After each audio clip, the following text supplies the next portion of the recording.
It's been a whole war between DJs, promoters. No, because this is a real thing, especially in the starting this market. Promoters do not respect DJs in Atlanta. That's a real thing. As somebody who now lives in LA, it's a different energy. Yes.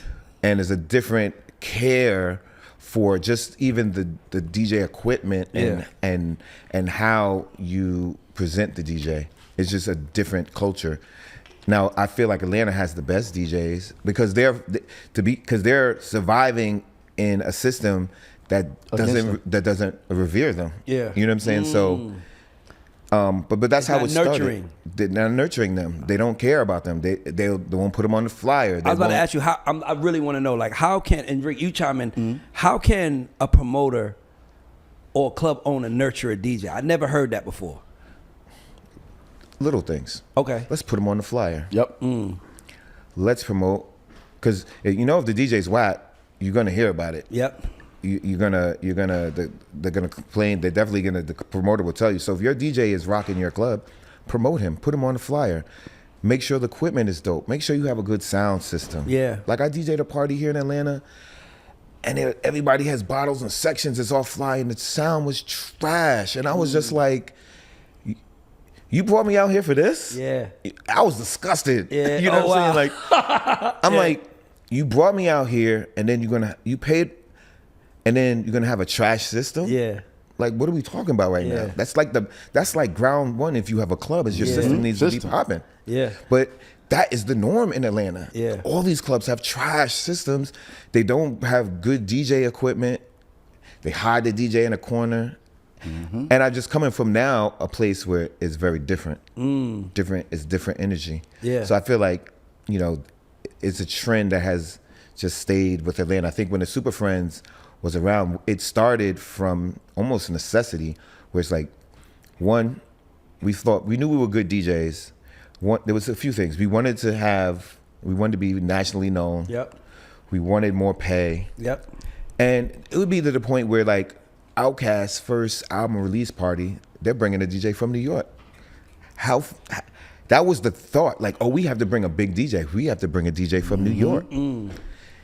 Now it sounds crazy because, like, between, like, you know, the Supafriendz was kind of like the start of, like, Atlanta DJs getting nationally known. Yeah. That's a fact. You know, I feel like the first really big DJ that really was nationally known was Nabs.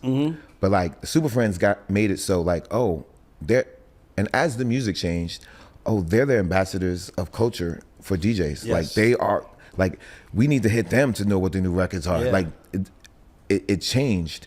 And I think, you know, Supafriendz came at a point where music was changing and Atlanta was becoming like that hub of music.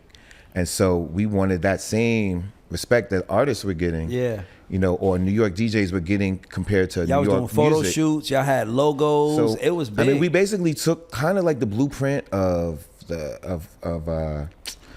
Funkmaster Flex and Enough to put Big Dog Pitbulls and what's the Heavy Hitters. And Heavy Hitters. So we kind of took we kind of took their blueprint, took the hottest DJs in the club, and then a lot of us were also the hottest DJs on the radio, and we just became friends and pooled our resources and decided to make ourselves look big. You know, like when All-Star Weekend was here, we decided we're gonna blast off. We got all the same jackets. Yeah. We had the car with the wrap.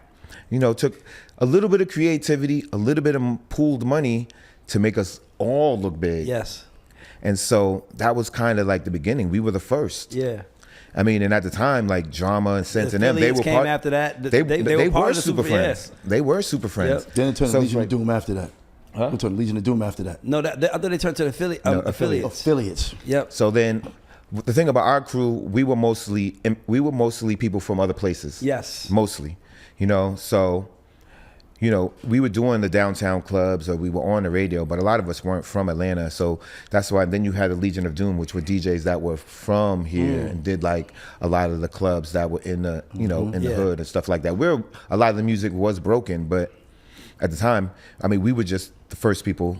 We were the first branded in the city. And we understood branding and what people DJs realized, they were like, if we band together, we have power. But you know what, another thing I'm gonna give you guys, being an Atlantan, you know, if you're from Atlanta, you really hang out on the outer skirts of town. Like you Yes. hang out whatever part of 285 or whatever the circle you are. So coming, you know, the city was kind of for like out of towners or people that was really getting money in their respective part of towns. It was a big deal that we partying in the city rather Absolutely, than that. for sure. The affiliates, the Supafriendz were kind of like, to me, like the first like city that said Atlanta is here. The party in Atlanta matters. Yes. Like kind of like a little bit right before AG, right? Because AG kind of took it, but you guys were like, when you saw the Supafriendz, that shit meant you were gonna get a fly ass party in the city with fly. You know what I mean? Like it was branded already. So Absolutely. No, I think that individually we were all dope. I mean, you see this in the cartoons. Yes. Individually, the superhero is dope, but when they come together, it's Incredible. It's incredible, and that's what happened. And then at the time, you had Mix Show Power Summit. Yep. Or you had all these different things. So we come down to Mix Show's Power Summit. T-shirts. T-shirts. We giving away T-shirts, everything. We have our jerseys on, and then now it's like, oh, we look like a big deal. Yeah. You know what I mean? Sure. Even before we were a big deal, we looked like a big And deal. y'all felt like it too. We You felt walked like in the it. room like, And the then- Supafriendz are here. And you know, like I said, Atlanta was becoming that city where that was important. Like you had to, if you wanted to get your records. I remember one time, somebody disrespected us. Yeah. We took all their records off the radio. The next day, they had to come see us. That's right. Oh wow. Power to DJ, It was a especially problem. at that time. That was the. It was a We've done that problem. before too at the uni back home. By the We've way, done that. let's stay It's a there. problem. It was a problem. I'll ask you a question. Yeah.